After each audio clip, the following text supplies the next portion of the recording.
Le pedí a mi novia que deje de testear de madrugada con su ex y de irse de antro hasta las 6 de la mañana. Su respuesta: ¿por qué ningún hombre me acepta como soy? Eres un tóxico. A las 3 de la mañana, mi departamento parecía una sala de audiencias donde se debatía la validez de mi derecho a descansar. Mi novia sostenía un monólogo interminable en el pasillo mientras yo miraba el techo fijamente, calculando las pocas horas de sueño que me quedaban. El ruido de los camiones de basura afuera competía con su rebuscada retórica sobre la libertad individual y el espacio propio. Yo solo deseaba que la tierra me tragara para no tener que escuchar una sola palabra más de su jerga jurídica de pareja. Al día de hoy, todavía me cuesta asimilar la cantidad de decisiones absurdas que nos arrastraron hasta este punto de ridiculez absoluta. Valeria y yo nos conocimos en la universidad hace aproximadamente 2 años, una época donde todo parecía fluir con una asombrosa normalidad. Durante ese tiempo inicial, ella se mostraba como una persona completamente razonable, madura y alejada de cualquier tipo de drama innecesario. Nuestra relación se construyó sobre cimientos pacíficos, estables y bastante predecibles, lo cual se alineaba perfectamente con mi estilo de vida estructurado. Compartíamos rutinas de estudio, salidas tranquilas y conversaciones que jamás derivaban en disputas absurdas o gritos. Para mí, el futuro se perfilaba como un camino llano y sin mayores sobresaltos domésticos. Yo siempre me he considerado un hombre correcto, alguien que valora la puntualidad, el orden y el respeto mutuo en todos los aspectos cotidianos. Cuando decidimos dar el paso de vivir juntos en un departamento mediano, asumí que mantendríamos esa misma tónica de madurez compartida. Durante los primeros meses, la convivencia fue un reflejo exacto de lo que habíamos bromeado en las aulas universitarias. No había reclamos extraños, las tareas se dividían con equidad y el espacio ajeno se respetaba de forma impecable. Todo funcionaba con la precisión de un reloj suizo bien aceitado. Sin embargo, la estabilidad se desmoronó por completo cuando ella se reencontró fortuitamente con su antiguo grupo de amigos de la adolescencia. Este círculo social incluía a Bruno, su exnovio de la preparatoria, un personaje con el que supuestamente mantenía un vínculo puramente cordial. De la noche a la mañana, las prioridades de Valeria sufrieron un giro radical que descolocó por completo nuestra rutina hogareña. Empezó a ausentarse con frecuencia, adoptando un vocabulario extraño repleto de tecnicismos sobre la autorrealización personal. La tranquilidad de nuestro hogar dio paso a una constante expectativa de eventos nocturnos. El verdadero problema comenzó cuando mi teléfono empezó a sonar de forma insistente a las 3 de la mañana con notificaciones ruidosas. Eran ráfagas interminables de mensajes de texto que Valeria intercambiaba con Bruno sobre cualquier nimiedad de su pasado común. En otras ocasiones, el sobresalto no venía de un texto, sino de llamadas directas de ella saliendo de los antros al amanecer. Yo me despertaba con el corazón acelerado, escuchando el bullicio de la calle de fondo mientras ella me explicaba que no encontraba su tarjeta de transporte. Estas interrupciones se volvieron una constante que dinamitó mi descanso nocturno de manera sistemática. Al principio, debo admitir que intenté racionalizar la situación de la manera más generosa posible para evitar conflictos innecesarios. Me repetía a mí mismo que ella simplemente estaba recuperando el tiempo perdido con sus viejas amistades de juventud. Pensaba que sería un acto de mezquindad de mi parte mostrarme aprensivo o celoso por llamadas telefónicas o salidas grupales de fin de semana. Decidí adoptar una postura comprensiva, asumiendo que esta intensa etapa de euforia social pasaría pronto y recuperaríamos nuestra armonía habitual. Toleré el cansancio inicial bajo la premisa de que la confianza era el pilar fundamental de nuestra unión. No obstante, la biología humana no entiende de consideraciones sentimentales ni de paciencia infinita ante la privación del sueño. Con el paso de las semanas, mi alarmante falta de descanso empezó a afectar gravemente mi rendimiento en la empresa donde trabajo. Me costaba un esfuerzo sobrehumano concentrarme en los informes financieros y cometía errores tontos que llamaban la atención de mis superiores.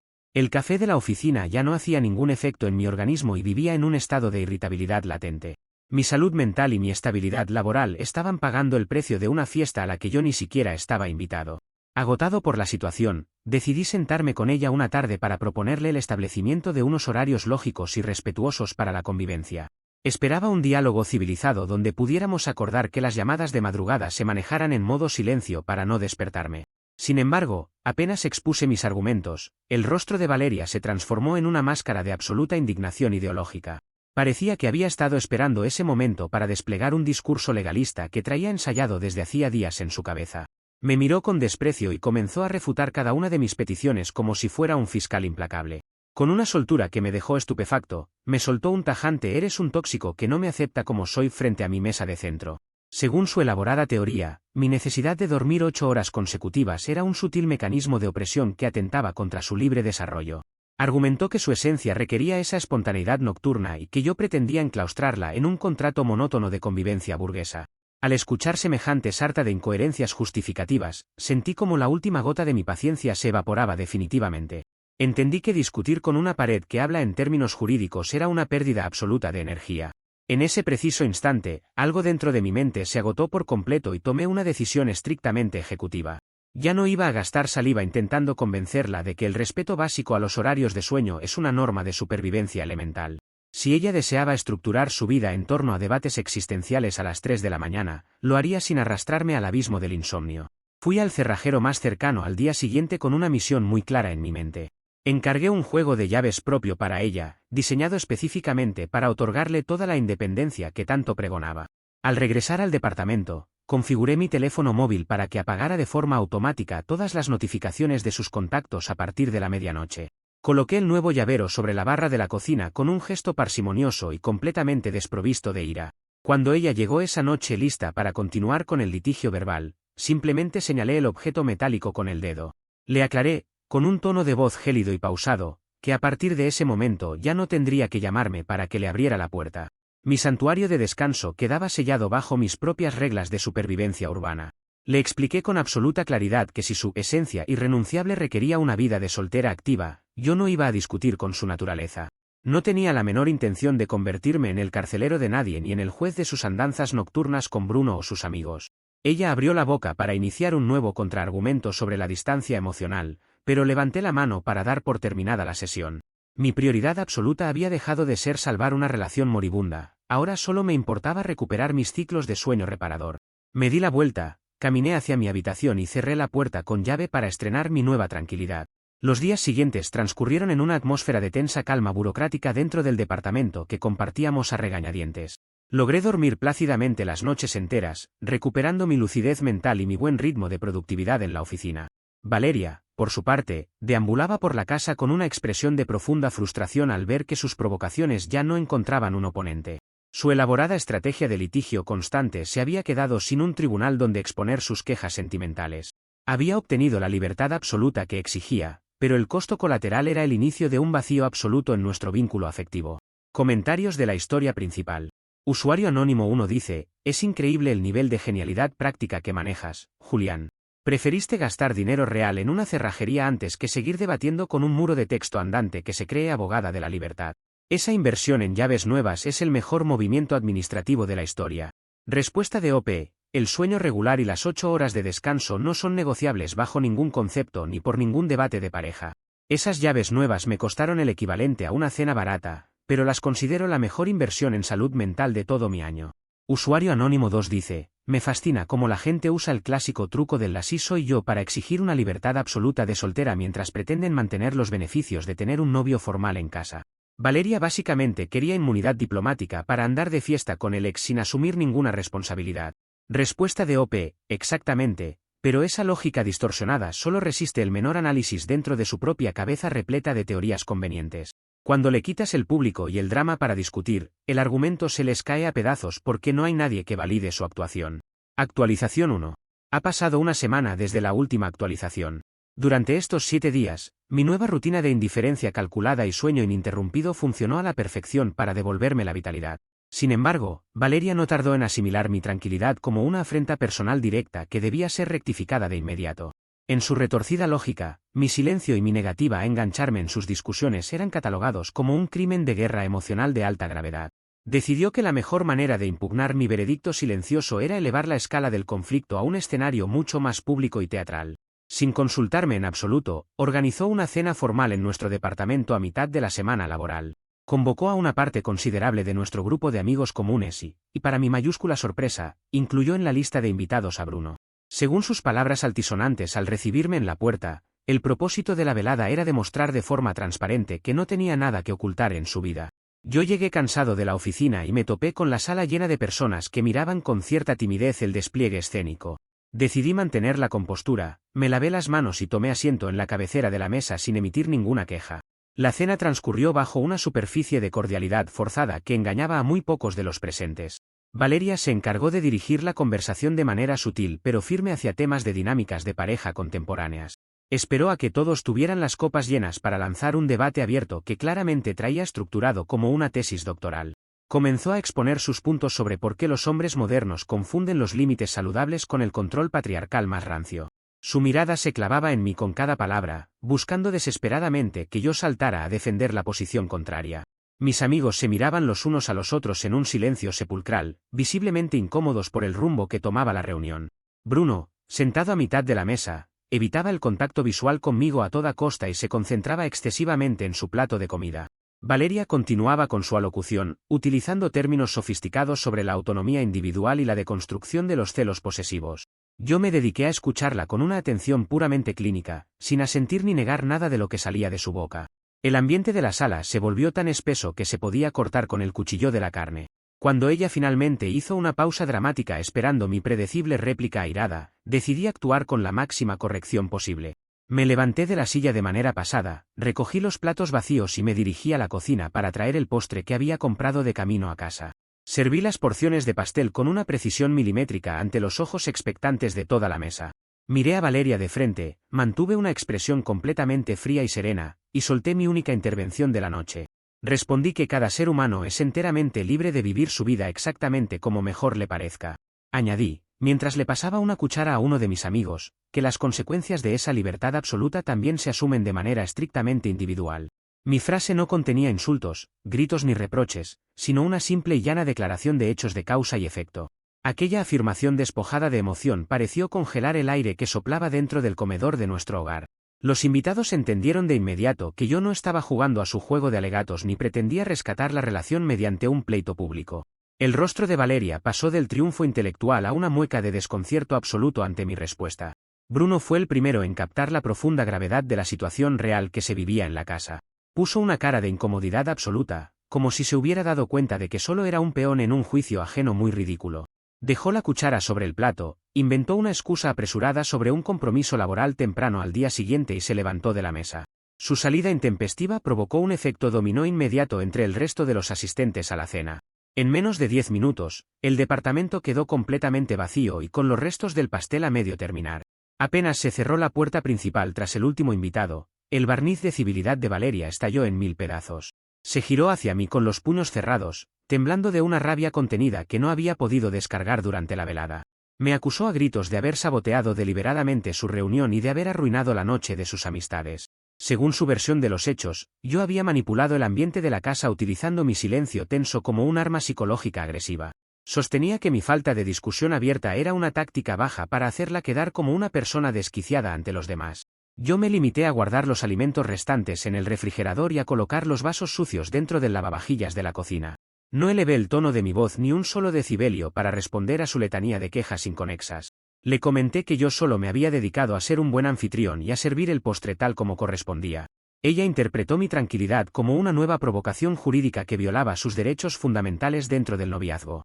El conflicto doméstico se transformó rápidamente en una nueva disputa legal doméstica que amenazaba con extenderse durante toda la madrugada. Valeria pasó las siguientes 2 horas caminando en círculos por la sala, redactando mentalmente nuevos agravios en mi contra. Pronunciaba discursos solemnes sobre la falta de validación emocional y los peligros de convivir con un témpano de hielo humano. Yo me retiré a mi habitación a la hora acostumbrada, encendí el ventilador para mitigar el ruido exterior y cerré la puerta. El tapón de las notificaciones en mi teléfono me aseguró que no recibiría sus descargos digitales mientras intentaba conciliar el sueño. Mi estrategia de contener el daño sin entrar del todo en modo guerra seguía dándome el descanso que necesitaba. A pesar de mi relativo éxito en resguardar mis horas de sueño, la convivencia se volvió un terreno minado sumamente desgastante. La casa ya no se sentía como un hogar, sino como un juzgado de distrito permanente donde cada café matutino conllevaba una mirada hostil. Ella no estaba dispuesta a dejar morir el asunto de la cena y se encargaba de dejar notas con quejas escritas sobre la barra. Su necesidad obsesiva de tener la última palabra y de hacerme admitir una culpa inexistente crecía con cada jornada que pasaba. Yo sabía que esta calma artificial no duraría mucho tiempo antes de que ella buscara un nuevo método de ataque. La nueva amenaza se cernía sobre mi rutina diaria debido a sus constantes promesas de hacerme pagar por mi supuesta indiferencia corporativa. Valeria repetía constantemente que no se quedaría de brazos cruzados viendo cómo yo destruía su autoestima mediante lo que ella llamaba un boicot conductual. Sus palabras sonaban como una advertencia clara de que el próximo escenario de su litigio existencial no se limitaría a las paredes del departamento. Me dormí el domingo por la noche con la incómoda certeza de que su terquedad buscaría un nuevo canal para intentar doblegar mis límites establecidos. Comentarios de la actualización 1. Usuario Anónimo 1 dice, hay que tener una audacia verdaderamente colosal para invitar al exnovio a cenar a la casa de tu pareja actual con el único propósito de ganar un argumento ideológico. Valeria llevó al tercer elemento directo a tu terreno para intentar darte una lección de moralidad patriarcal y le salió el tiro por la culata. Respuesta de OP, si ella quería montar un escenario público con luces y testigos, yo simplemente le di todo el espacio y el silencio absoluto que necesitaba para exponerse sola ante sus propios amigos.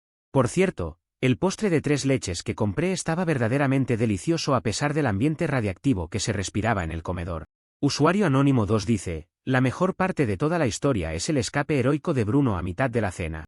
El tipo se dio cuenta perfectamente de que lo estaban usando de peón en un juicio doméstico completamente absurdo y decidió salir corriendo antes de quedar atrapado en el fuego cruzado.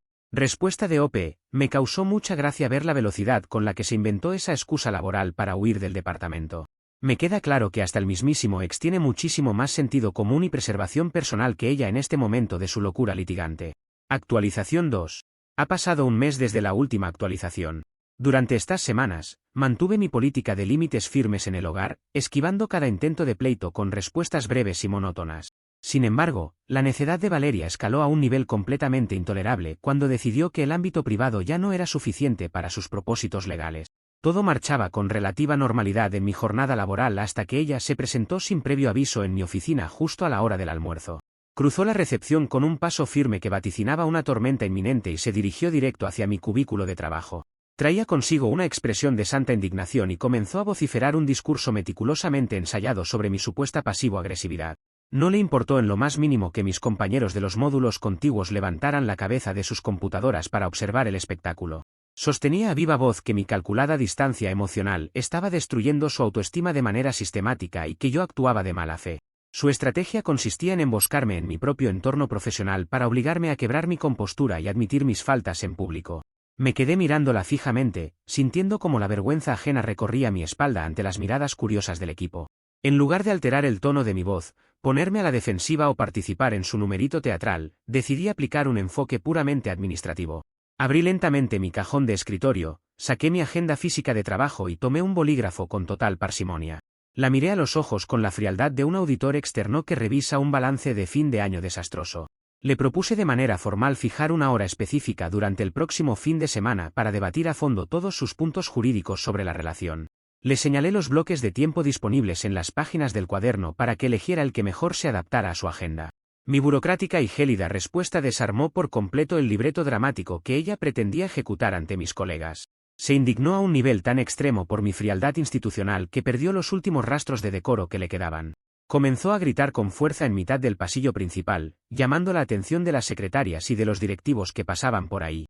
Exclamaba con despecho que yo la trataba como a una simple proveedora de servicios externos y no como a su legítima pareja sentimental. Su voz resonaba en las paredes del edificio, transformando un problema de pareja en un escándalo corporativo de proporciones bíblicas. La situación alcanzó su punto crítico cuando la puerta de la oficina de mi jefe directo se abrió de golpe debido al alboroto. Mi superior, un hombre sumamente estricto que detesta las distracciones operativas, salió de su cubículo con una expresión de profundo desagrado. Exigió orden inmediato en el piso de manera enérgica y clavó sus ojos tanto en Valeria como en mí. Aquella intervención de la autoridad real obligó a mi novia a detener su diatriba legalista a mitad de una frase sobre la empatía. Recogió sus pertenencias de forma abrupta, dándose cuenta de que había cruzado una línea sumamente peligrosa para mi estabilidad. Antes de enfilar hacia el ascensor, se giró una última vez para lanzar una advertencia cargada de su acostumbrado misticismo judicial. Me amenazó solemnemente gritando que el tribunal de mi propia conciencia me iba a castigar de una forma que yo no podría soportar. Las puertas del elevador se cerraron finalmente, dejando tras de sí un eco de incomodidad absoluta en toda la planta de la empresa. Yo me quedé de pie junto a mi escritorio, respirando hondo y ordenando mis papeles mientras sentía las miradas compasivas de mis compañeros. Sabía perfectamente que las consecuencias de su berrinche en mi lugar de trabajo serían inmediatas y severas. Menos de 10 minutos después del incidente, recibí una notificación en mi correo electrónico citándome a la oficina principal de recursos humanos. Mi jefe me esperaba allí junto a la encargada del personal, ambos con rostros serios que no auguraban absolutamente nada bueno. Tuve que escuchar un largo sermón sobre la importancia de mantener los conflictos personales fuera del recinto de la compañía. Me entregaron por escrito una severa advertencia laboral por su culpa, la cual quedaría registrada permanentemente en mi expediente profesional. Salí de esa reunión con los puños apretados, consciente de que Valeria había puesto en riesgo mi sustento económico por su testarudez. Al regresar a mi cubículo, la humillación flotaba en el aire y mis interacciones con el equipo se volvieron distantes y forzadas. Pasé el resto de la tarde respondiendo correos electrónicos de manera mecánica, con la mente fija en la gravedad de lo que acababa de ocurrir. La necedad de Valeria ya no era un simple fastidio nocturno que se solucionaba apagando las notificaciones del teléfono inteligente. Había invadido de manera violenta el único espacio donde yo requería concentración absoluta y reputación intachable para seguir creciendo profesionalmente. Mi decisión de mantener la calma se transformó en una fría resolución de que las cosas no podían continuar así. Cuando terminó mi jornada laboral, abordé el transporte público con una pesadez que se sentía en cada músculo de mi cuerpo. No tenía el menor deseo de llegar al departamento para enfrentarme a otra sesión de reclamos o disculpas ensayadas de su parte. Ella ya había demostrado que no poseía ningún tipo de filtro social ni respeto por las fronteras más elementales de la convivencia. Al abrir la puerta de la casa, la encontré sentada en el sofá leyendo un libro como si nada extraordinario hubiera sucedido en la oficina. Esa indiferencia artificial incrementó de manera notable la enorme brecha que ya nos separaba de forma definitiva. Evité dirigirle la palabra y me concentré en preparar una cena sencilla para mí, ignorando su presencia de manera sistemática. Valeria carraspeó un par de veces, buscando claramente que yo iniciara el reclamo por la advertencia laboral que había recibido. Al ver que yo permanecía en mi línea de silencio administrativo, soltó un suspiro de frustración y se retiró a su espacio sin decir una palabra. La tensión en el ambiente era tan densa que resultaba casi imposible respirar con normalidad dentro del inmueble. El departamento se había convertido oficialmente en una zona de guerra fría donde cada movimiento requería estrategia pura. Pasé el fin de semana recluido en mis propios asuntos, saliendo únicamente para lo estrictamente necesario y evitando coincidir con ella en las áreas comunes. Mi agenda electrónica seguía enviando recordatorios automáticos de la cita de debate que yo le había propuesto de forma burocrática en la oficina. Ella borró cada una de las alertas de su propio teléfono, demostrando que solo le interesaba el conflicto cuando podía utilizarlo como un arma de humillación pública. Su incapacidad para sostener una discusión estructurada y madura confirmaba que su supuesta brillantez jurídica era un cascarón vacío. La convivencia se arrastraba hacia un final inminente que yo ya no tenía la menor intención de retrasar. La nueva incomodidad se perfilaba en el horizonte cercano con la llegada de una importante festividad familiar que requería nuestra asistencia obligatoria. Valeria ya había empezado a lanzar indirectas sobre cómo pensaba comportarse frente a mis parientes en los próximos días de descanso. Sabía perfectamente que su mente litigante estaba buscando un nuevo foro masivo para ventilar sus ridículas teorías de opresión y libertad malentendida. Me fui a dormir con la certeza de que el siguiente paso de su autosabotaje se desarrollaría en un terreno mucho más delicado para mis afectos personales. Comentarios de la actualización 2. Usuario anónimo 1 dice, me puse a deducir por tu magistral forma de desarmar un berrinche emocional con burocracia que debes trabajar en administración, auditoría o algo muy similar. Sacar la agenda corporativa física en mitad de un ataque de gritos en la oficina es una jugada de ajedrez administrativo absolutamente excelsa. Respuesta de OP. Los protocolos de oficina son herramientas excelentes para congelar los dramas emocionales de la gente necia.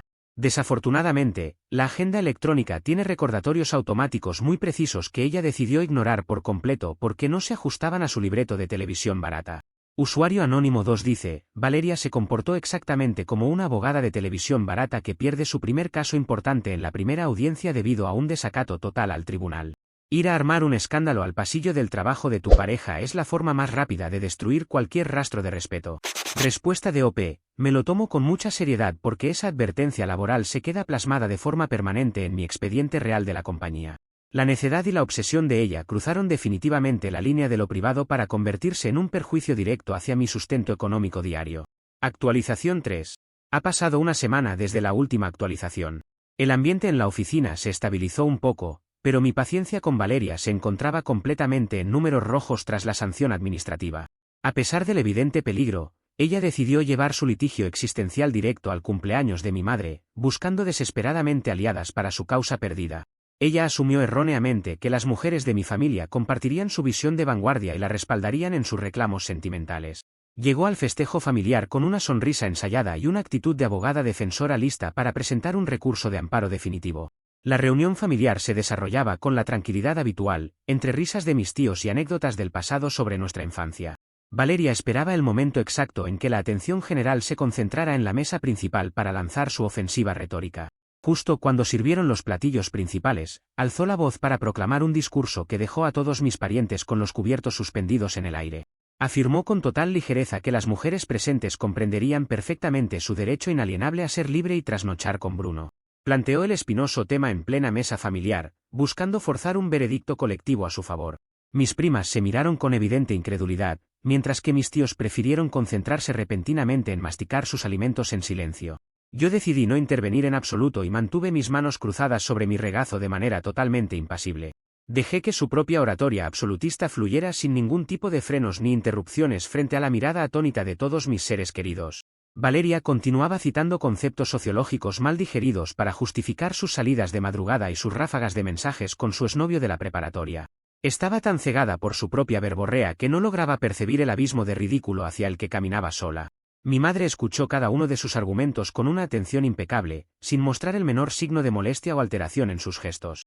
Cuando Valeria finalmente concluyó su exposición con una sonrisa de supuesta victoria intelectual, la mesa quedó sumida en un silencio sepulcral muy denso. Mi madre dejó su taza sobre el plato de porcelana con un movimiento sumamente delicado y elegante que acaparó todas las miradas. Miró fijamente a Valeria a los ojos durante unos segundos que parecieron eternos para todos los presentes en la habitación. Luego, le habló con un tono de voz sumamente educado, pausado y carente de cualquier atisbo de hostilidad. Le dijo de forma muy directa que si tanta soltería necesitaba defender públicamente, resultaba del todo absurdo que siguiera ocupando un espacio en la vida de un hombre que busca estabilidad.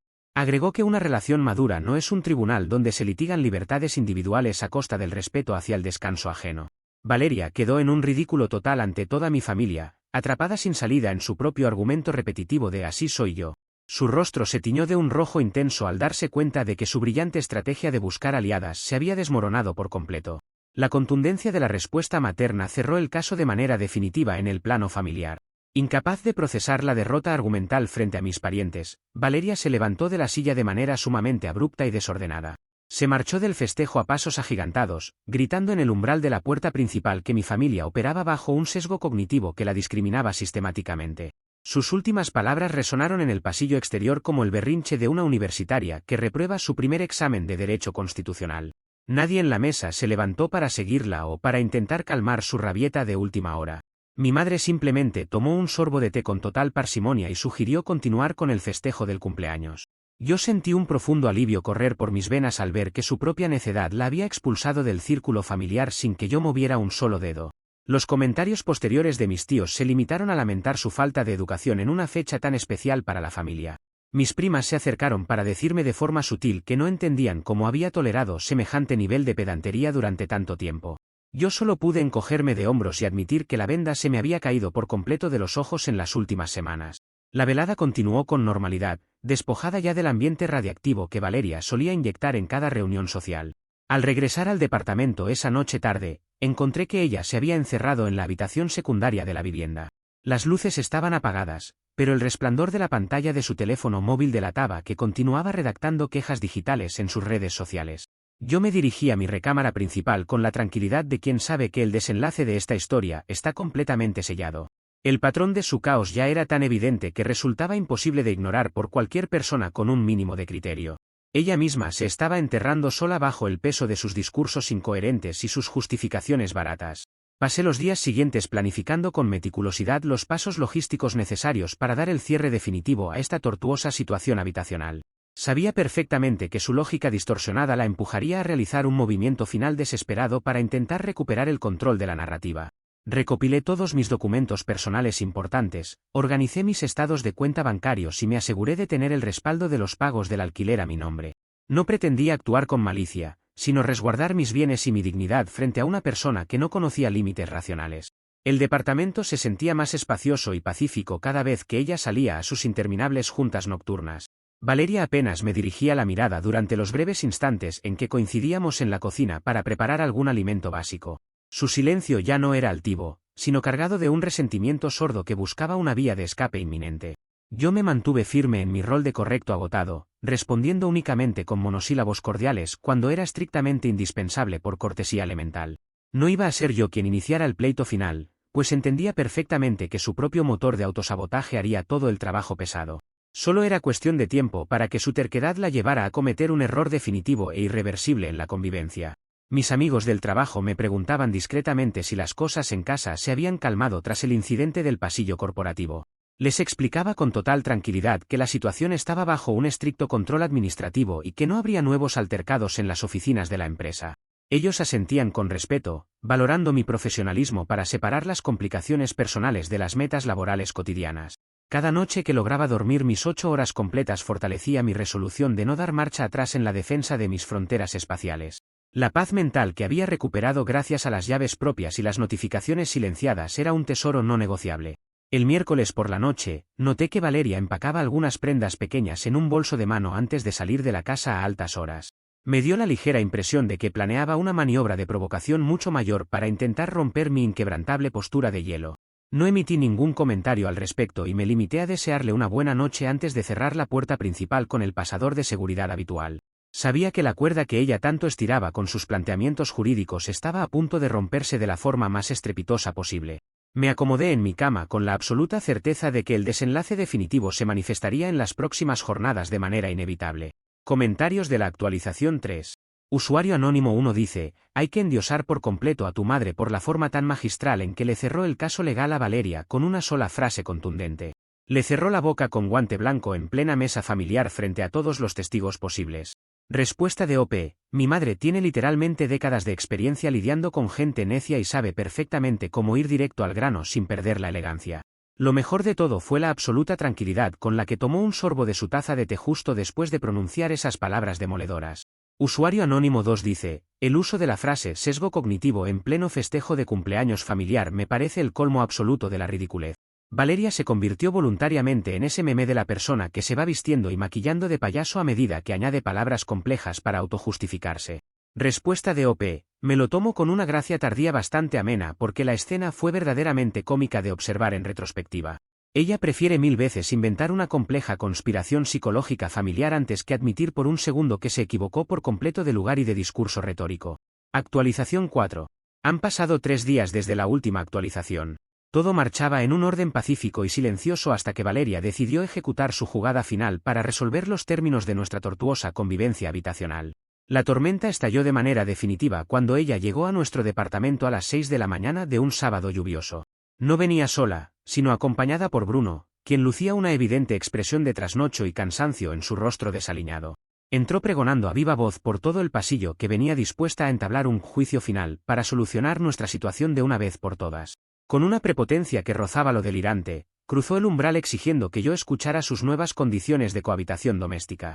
Sostenía con total firmeza que si de verdad no me importaba su esencia libre, debía aceptar un nuevo arreglo de espacio compartido dentro de la vivienda. Propuso abiertamente que Bruno se quedara a dormir en el sillón de nuestra sala principal a partir de esa misma mañana de fin de semana. Justificó semejante aberración afirmando con solemnidad que el universo infinito no entiende de contratos monótonos ni de restricciones de propiedad exclusivas. Sus palabras resonaban en la sala como el alegato de clausura de una abogada que ha perdido por completo el sentido de la realidad común. Utilizando con precisión su propio motor de autosabotaje, decidí responderle de una forma completamente fulminante y desprovista de cualquier duda. La miré fijamente a los ojos, esbocé una sonrisa sumamente tranquila y le contesté que tenía toda la razón del mundo en sus planteamientos filosóficos. Le aseguré que aceptaba tanto su amada esencia de soltera independiente que ya no pretendía ser un obstáculo en su camino de autorrealización personal. Caminé lentamente hacia el closet del pasillo de entrada y abrí las puertas dobles con un gesto dramático pero sumamente elegante. Revelé el hecho de que acababa de empacar absolutamente todas sus pertenencias personales dentro de sus propias maletas de viaje. Le expliqué con un tono de voz sumamente calmado que lo hacía para que pudiera disfrutar plenamente de su amada soltería sin el tóxico lastre de este noviazgo burgués. Las maletas se encontraban perfectamente alineadas junto a la puerta principal del departamento, listas para ser transportadas de inmediato a cualquier otro destino universal. El rostro de Valeria se desencajó por completo en una expresión de shock absoluto que jamás olvidaré en mi vida. Su brillante estrategia jurídica para estirar la cuerda de la paciencia ajena se rompió de forma estrepitosa en un solo segundo de realidad. Toda su verborrea pseudo-intelectual se esfumó instantáneamente al colisionar de frente contra las consecuencias materiales de sus propios actos. Bruno, al ver el masivo despliegue de equipaje y percatarse de que la situación habitacional era completamente irreversible, entró en un pánico absoluto sumamente cómico. Se dio cuenta de inmediato de que la supuesta libertad de Valeria conllevaba la responsabilidad real de albergarla en su propio espacio personal a partir de ese momento. Sin emitir una sola palabra de apoyo hacia su supuesta aliada conceptual, el tipo se dio la vuelta de manera apresurada hacia el pasillo exterior.